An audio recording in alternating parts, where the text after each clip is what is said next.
Greetings and salutations, Fantasy League of Ordinary Gentlemen. It is I, your commissioner, Joe Johnson, coming to you for a Week 13 breakdown. Can you believe we only have 1 week of regular season fantasy football left to go, and then we hit the playoffs?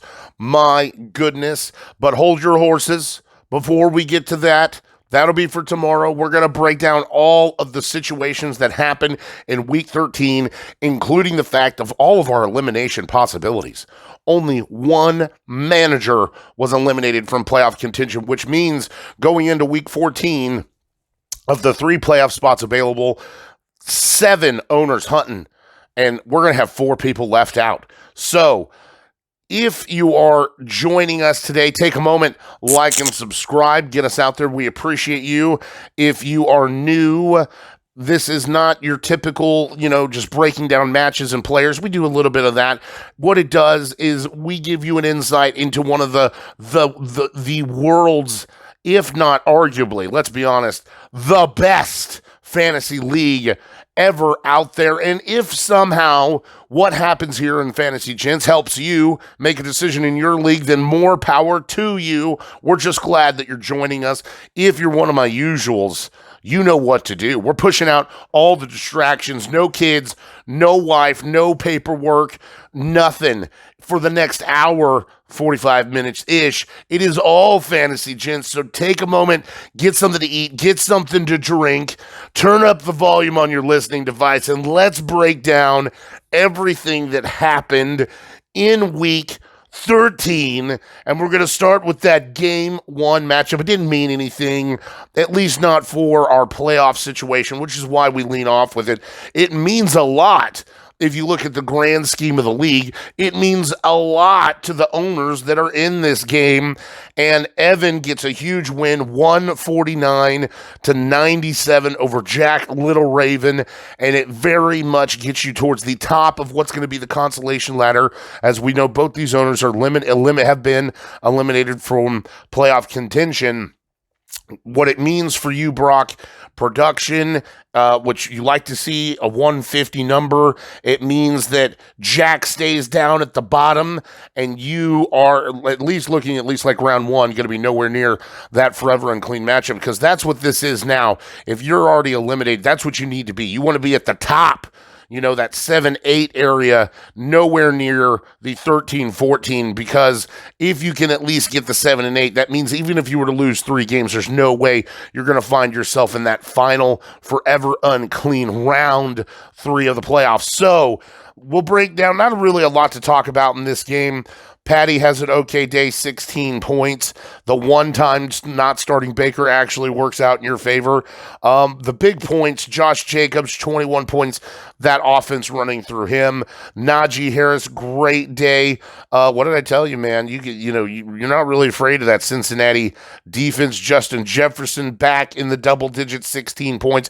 Njoku against my Broncos has a huge day, 26 points. Even the defense gets 19. It was more than enough with half of those players to beat Jack. And Jack, I'll say this. It's 97 points. That's more points than you've seen in a hot minute. So at least you're kind of trending in the right direction. I don't know what to tell you and the other Chicago Bears owners. This game did not start off the way that it ended up being. And a lot of late game stuff, of course, we all know Chicago screwed everything up. But I don't know if even playing DJ Moore, obviously I do know mathematically, wouldn't have changed anything in this game. The highlights, Jordan Love gets 18 points. Cortland Sutton, another solid day, 16 points. Zay Flowers, double-digit points, you'll take it. I think the Hunter Henry play was really nice. DK Metcalf back to double digits, so you're at least trending a little bit in the right direction, which maybe means some health. Maybe you are playing DJ Moore in the future. He's just boned you so bad. I don't know how you can do it, especially given the wide receivers you have are producing double-digit points. So, it's a disappointing loss. Probably looking at least 1 round, probably 2 rounds of forever unclean, and just making preparations now to, 1 more upset next week in week 14, and then trying not to be forever unclean in in the playoffs. And then, of course, Evan, getting away from that round, hopefully in week 14, you can really make a statement for being one of the 7th or 8th seeds in the consolation ladder. Game 2 featured Austin Allen taking on Josh Johnson. It was another blowout by over 60 points. Austin securing that 10th win. So probably not going to catch Brennan unless he takes a loss. It still keeps that top 3 seed positioning open. Okay, we'll talk more about that in week 14, but a big win here to at least do that. Unfortunately, Josh, the injuries continue to mount even into week 14, and that's just the one thing I was going to talk about this week in general. It's just the injuries won't stop. They will not stop. We are 14 weeks into the season, and it is just an avalanche of injuries every week. Craziness. So like I said, here we go. Austin Allen, Jaden Daniels, another 27 points. You love to see that. Saquon Barkley, 97 points, and he's moving in on Eric Dickerson's record. If anyway, he would be the unanimous number 1 pick if anyone even knew that that Saquon Barkley would come close to breaking, possibly on par to break Eric Dickerson's rushing record. And if we all knew that, I would have taken him well before I took Jonathan Taylor, at least for myself. Jahmyr Gibbs, double-digit, 10 points, okay. JSN, 11 points. The big thing here, Jonnu Smith, 21 points. Tight ends this week coming in. Nothing really makes a difference here. You even could have experimented. You run the 2 tight ends. It actually doesn't work out as George Kittle in the snow. All the 49ers suffer. And so this could have been a really interesting day had you decided not to start 2 tight ends, but your opponent was really struggling here. No J.K. Dobbins, loses CMC. Alexander Madison gets pulled. There's no running backs you can even put in here. No Austin Eckler. The wide receiver core. Josh, there's almost nothing to talk about. I just talked about your team while comparing it to Austin's. And that's the thing. Jared Goff has a great day, but it's just nothing. We talked about CMC. Madison, Puka Nacua, 17 points. Amari Cooper, he does nothing, and I feel bad because now it's twice. I feel like at least twice, and God knows how many of my opinions or fantasy advice, whatever you want to call it, that I've given out that has worked out and hasn't panned out. I don't know what that percentage is. I feel like it's better than it has been bad, but I can definitely say I've had 2 recommendations to you in separate weeks that absolutely did not pan out. Amari Cooper this week being one of them. It was a tall order to beat Austin anyway. Nothing else happening. Fairbairn is one of your highest scoring players, and when we talk about it when your kicker or defense, one of the highest scoring players, you usually lose. That's the case. So, Josh, my friend, even with the injuries and the season long being over, and let me tell you, I have talked privately with a lot of people, and it's like as much as we can feel bad for you, which is in and of itself not a lot, but there is a lot to be said by that. Could be any one of us, and that sucks. I love you, bud. You know that what has happened to you this year has been insane. You are definitely injured reserves 4.0. I love the Mr. Glass 100%. But Mr. Glass can actually do cool stuff. You haven't done anything cool in a while, so it's just a bad time, my friend. But it's almost over, man. We got 1 more week plus playoffs, and then you could be looking at forever unclean just because of injuries. So, better luck, Josh. And then Austin, maybe a win next week could get you a number 2 seed. Game 3 of Week 13 was the closest game of any of the games. Less than 2 points separated these two teams as Brennan falls just short of Aaron Felch. And Aaron Felch, if the fantasy gods are not throwing you bones going into the I don't know if it's like to give you like golf, like a little flag on a green piece to give you hope as you stroke out on your way to the end of the hole, whatever. I'm just saying you have lost so many games by being outscored, and you are losing. You are losing this game. And if it is not for San Francisco's defense going negative, you lose this game, and you're out of the playoffs. You almost Brennan could have guaranteed me a playoff position. And I will say, not that your playoff seed is in any kind of jeopardy, but you absolutely keep Aaron alive. You keep Aaron Felch alive by losing this game, Brennan. It was a great match. Lamar Jackson, 25 points. This was just everything you want in a fantasy football matchup. James Cook, 19 points. Ramondre Steven, 12. George Pickens has a day with 3 receptions, but he hit 16. Drake London, 17 points. Like I said, the defense here, you have the lead, and as San Francisco struggles in the snow and Buffalo continuously scores this negative, and it just slowly drips and sucks the points from your team, and you done everything. I mean, there was nothing more coming from your team, Aaron, as Jalen Hurts, 17 points, loses the quarterback battle with Lamar Jackson. Joe Mixon comes in with a 21-point day, 101 points and a touchdown, saving the day as Chuba Hubbard disappears. Absolutely disappears on you. Jaden Reed and Ladd McConkey keeping you in the game. Over 40 points between the two of them. Hawkinson just does enough.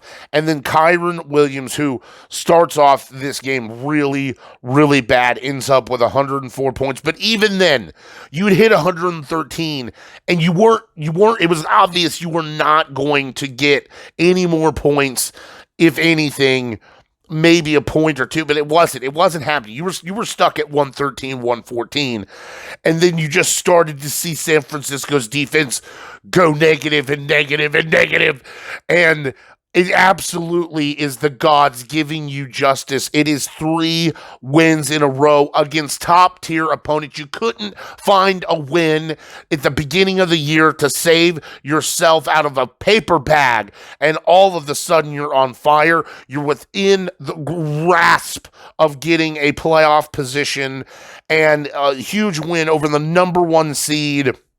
Again, Brennan, it means nothing.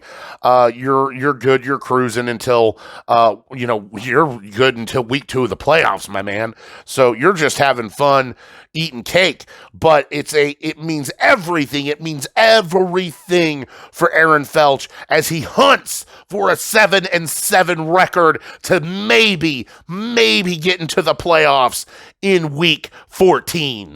Game 4 was closer than the score would have you believe. Jordan put up a pretty good fight in this game against co-commissioner Aaron Grog, and then Aaron just started to run away with things. At the end of the day, it is a shellacking, 119-92. It is huge. Keeps Jordan in a 8th, 9th position. It keeps Aaron Grog right on the outside looking in. It's technically, both of these owners are still in it at 6-7. With wins next week, it's very possible with the right, I mean, there's so many scenarios in week 14. Week 14 is going to be a huge week when we break it down. But both these owners still alive and still have the possibility to make that final 5th or 6th seed, most likely at this point in time at 6-7, you're hunting for the 6th seed. So we'll break it down. It really sucks that Jordan, on a day that Josh Allen scores 28 points, 4 touchdowns, you lose this game. Tyrone Tracy, 14 points, great here, but then Kareem Hunt We talked about it. Nothing, especially with Isaiah Pacheco being back. A.J. Brown, 11 points, okay, but then nothing more than 8 points to shoot, which was your tight end Shoemaker. Boswell, your kicker, and I would accuse you of being a kicker stealer if you hadn't drafted him, and I'm not the one who stole him from you. So, again, much as we saw with Josh, when your kicker's your highest scoring player, you're losing 92 points. It's not great. 119, Aaron, after what has been a vicious several weeks, it is a much needed win. Thank God you got all those wins in early because that's what it was. Really, it was like Nico getting you wins early to help you stave off all of these losses that you've been taking, but it's just enough here in week 13 to give you some hope. Joe Burrow, 19 points. Rachaad White does nothing, but Alvin Kamara, between the two of them, it's over 20, so that is huge. Garrett Wilson does nothing, but it's really just this combo. Nico Collins, huge day, another huge day, 19 points. It's 30 points between the two of your wide receiver 1 and 2, which is what you need. Tucker Kraft, 13 points here. T. Higgins, 17 points. And look who pulls their defense so they don't have to worry, which means that you beat Jordan in week 13 with only 8 people, which makes you a fancy gentleman. Look at this distinguished gentleman.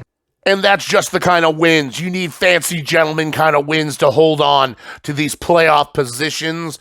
Jordan, you're not out of it. The road gets a little harder, but a win is at least a chance to get into the playoffs. And same for you, Mr. Grog. A win in week 14 probably guarantees you a position in the playoffs as long as the 7 and 6 teams don't all win out. Game 5 featured Forrest, Heart of the Cards, Dozier taking on yours truly, Commissioner Joe Johnson, and it was a shellacking. The game was never close, 115-83. I won't say that.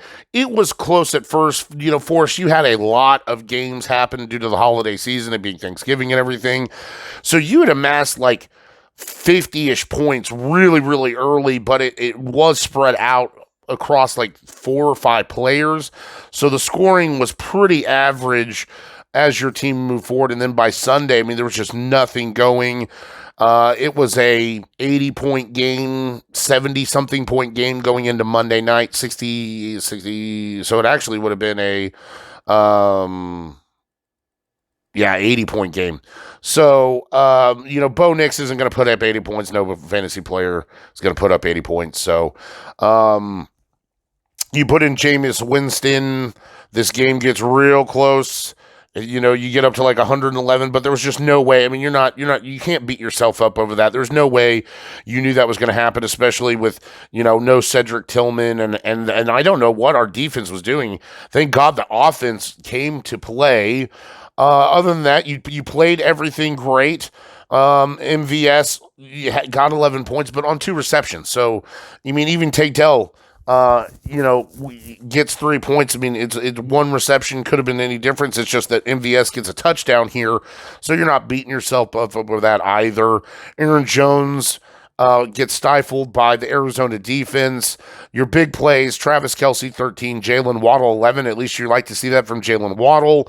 But again, 83 points, not going to get a win against a lot of people this week.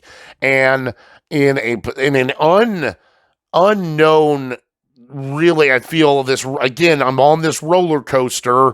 It could have been you saw, last week I scored, 70 points, something like that. So, I'm glad to see the production. I just want to feel consistent, especially as we go through the playoffs. But more injuries. Thank God I get a touchdown before I take more injuries, just more nonsense building up here. And of course it happens as I go into my week 14 buys, and it completely screws me. We'll talk about it in week 14.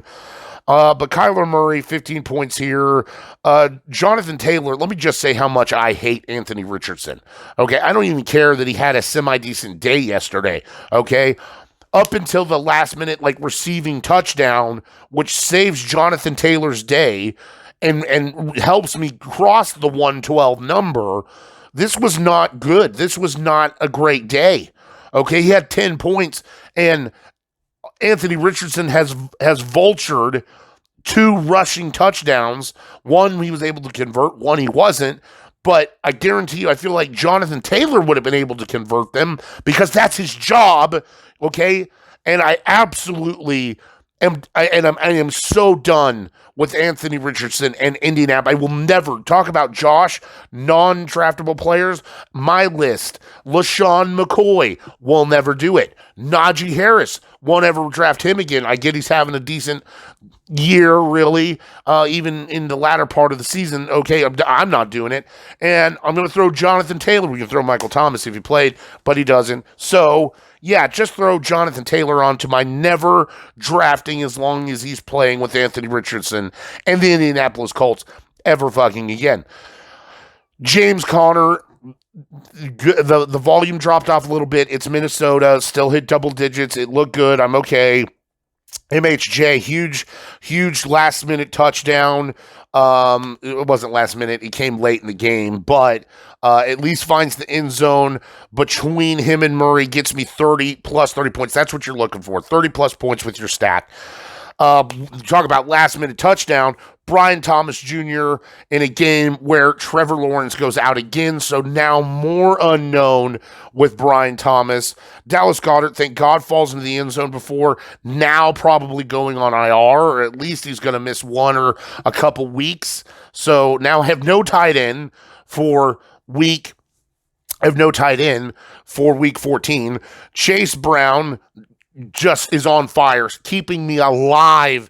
19 points. Indianapolis defense falls completely apart against New England. Moody, the kicker, in the snow. We know what happened with 49ers. We don't need to talk about it. Thank God it was enough. As I talked about, only one owner of all these owners. Brennan, why couldn't you just do your job? If you win, I am almost guaranteed to make the playoffs no matter what. Nevertheless, we're not talking about that game. Of all the owners that could have been eliminated in Week 13, Forrest, you are the only owner eliminated, but you're sitting towards the mid-pack right now of what would be the consolation ladder.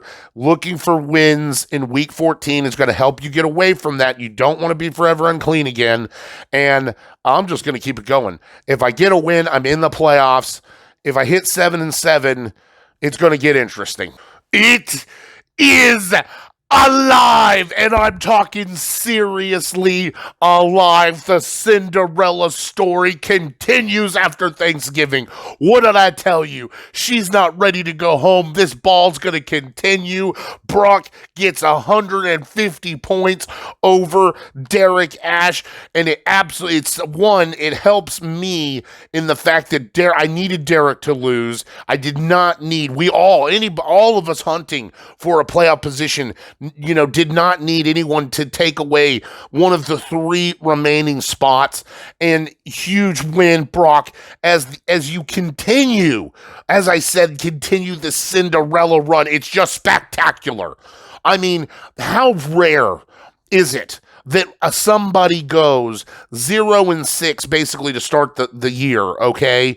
And it's like I sit here and I talk for weeks and weeks about what could happen. Have you seen it in your league maybe once or twice? I've seen it once, okay? I've seen it in other people's leagues, but me being a part of it was that work league that I told you guys about. And here is my second time to watch someone crawl, wipe the ashes away, push the mud and grime and have this resurgence, and 1 win away from a potential 6th seed. Maybe not. I mean, I am telling you right now, fantasy gents, and we're going to talk about it when we cover the standing. We are going to have a 7. I'm almost convinced that we might have 2 7-7 owners out of the playoffs. That's how close it's going to be. But Brock holds on, and Sam Darnold, 19 points, huge day, and it's like you could have played Tua. He had the better day. But I mean, again, it's just Tua comes back and it completely changes the dynamic of your team and the dynamic of the Dolphins. Achane, 21 points. Rico Dowdle, 21 points. It's 40 points between two running backs. It's a day from everybody. Tyreek Hill catches a deflected pass for a touchdown. Mike Evans is back, baby. 8 receptions, 118 for a touchdown. Trey McBride, no touchdown. Would have been a better day. Thank God he didn't get the touchdown, but has all the volume. 12 for 96. Juwan Jennings, okay, hey, when everybody else just scored 20 points. 1, 2, 3, 4, 5 players score 20 points. All you need is a little 8 burger, little side, little French fries with some dip.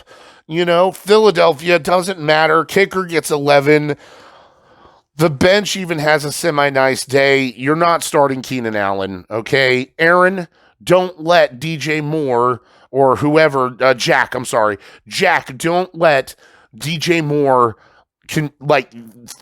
confuse you into starting them. You're not starting Keenan Allen. You are not starting DJ Moore. You're winning. You are winning, okay? Do you want to win? Don't start him. I'm getting a little bit ahead of myself in week 14, but it doesn't matter this week. It's a huge win, and unfortunately, Derek, it does come to your chagrin. Justin Herbert, it's a bad day. Atlanta, this isn't really a slap fight, but Atlanta completely controls the Chargers. Derrick Henry, Bucky Irving, huge day. He almost keeps pace. I mean, you're right there with both of his running backs, but then this is where everything changes. Malik Neighbors, 15 points. Kyle Pitts zeroes out. Big old goose egg. Odunze, only 4 points. The Chargers defense, great play, 17 points, 3 from the kicker. It's 101. There's nothing on the, Brian, I don't know why you don't start Brian Robinson over Odunze. I believe I told you to do that. It would not have made a difference this week. Drake May, who knew that was going to happen against Indianapolis, So you're not beating yourself up over anything on the bench, okay? It's just not a good day. Not a good day at the office. Thank God that you do not get a win. I'm sorry to say, Derek, but it's true. I needed you to lose, especially after I let you. I gave you the juju, okay? In a win against Brennan, okay. There you go. You got your win, and now you get your loss to even it out. That's fair. Brock, can he make it to the Crystal Palace ball? I don't know. I've been saying there's 2 balls and that he's been partying at a ball, but it's like he's been at the public, where everyone gets to dance. But now, can he get to the private room where the high rollers are at? Can he find his prince here in week 14? Find out next week when we break it down. Our game of the week was extremely close. Do not let this score make you think that Jonathan ran away with this. And I will say, if you're in the hunt for the playoffs, thank the fantasy gods that Derek and Chandler lost, because we're talking about the difference of 7 owners hunting 3 spots versus 5 owners hunting 1 spot. So very, very important that Derek and Chandler lose this week. Unfortunately, Chandler, you love the production. You hate the outcome. Jonathan, on a week that CJ Stroud scores 14 points, both your running backs do nothing. 6 points, 12 points between both your running back, each of them scoring only 6 points. And it's just the second half of your team explodes, especially the tight end position. But Devontae Adams and Jacoby Myers, 17 and 15, over 30 between the two of them. Adam Thielen, 23 points. I almost picked him up. You literally beat me by half a second. I almost got in the chat and started to bitch about it, but it was like, what's the point, So I ended up picking up Kenny Westbrook, Westbrook Ikine. My God, he has a weird name. However, great play to ensure yourself a win this week. Detroit's defense 6 and Dicker the kicker 12. But the thing that gets you the win is drafting Brock Bowers. 10 receptions, 140 yards, 10 touchdowns, 30 fantasy points. If Brock Bowers gets his average of 16, you lose this game. You lose this game by 3 points. That's how much you lose this game by. And it's insane that he scores 30 points. Chandler, I don't know what to tell you, man. The fantasy gods are just trying to keep things here in Fantasy Gens super interesting. Again, I'm kind of glad they did. Brock Purdy, but it's like you're right there. If Brock Purdy gets his average, even in this game, you win this game. All of the things coming together to make we talk about this was a great game of the week. Bijan Robinson, 25 points. DeAndre Swift gets 10. There are owners who are fighting for any position to get 10 points. So between the two of them, it's 35 points. You're absolutely happy with that. Scary Terry and Jamar Chase explode for over 45 points. I mean, you're right there with him. And this is the difference. Cade Otton and Deebo Samuel, your tight end and your flex play don't explode for 20 points plus each. They have what you would expect from a tight end. Deebo is killing you. The trade with Montgomery not working out like you thought it would. Pittsburgh's defense has a great day. It's an 8-point swing in your favor. Will Lutz, 11. And like I said, it's 132 to 119, but the fantasy gods keep it alive for everybody. And what I mean by that, let's go ahead and break down these statistics. So what we know,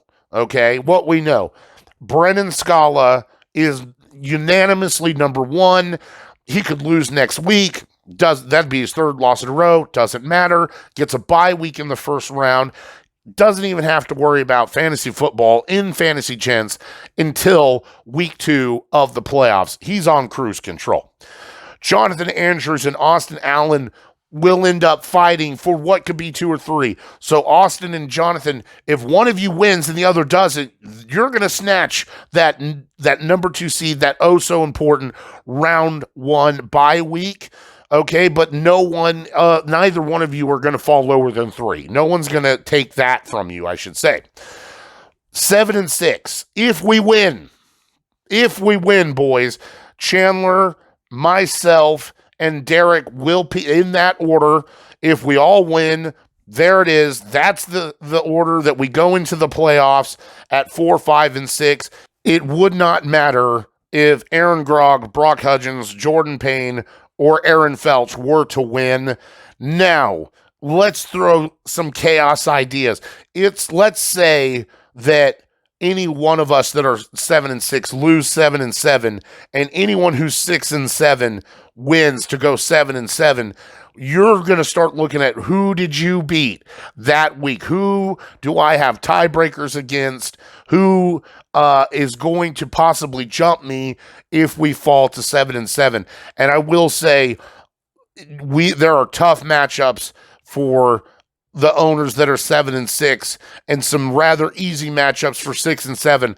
Like I said, we're going to have people who are 7-7 not make the playoffs. It is going to be super, super interesting. We already know Evan Coles, Forrest Dozier, 5-8 were eliminated.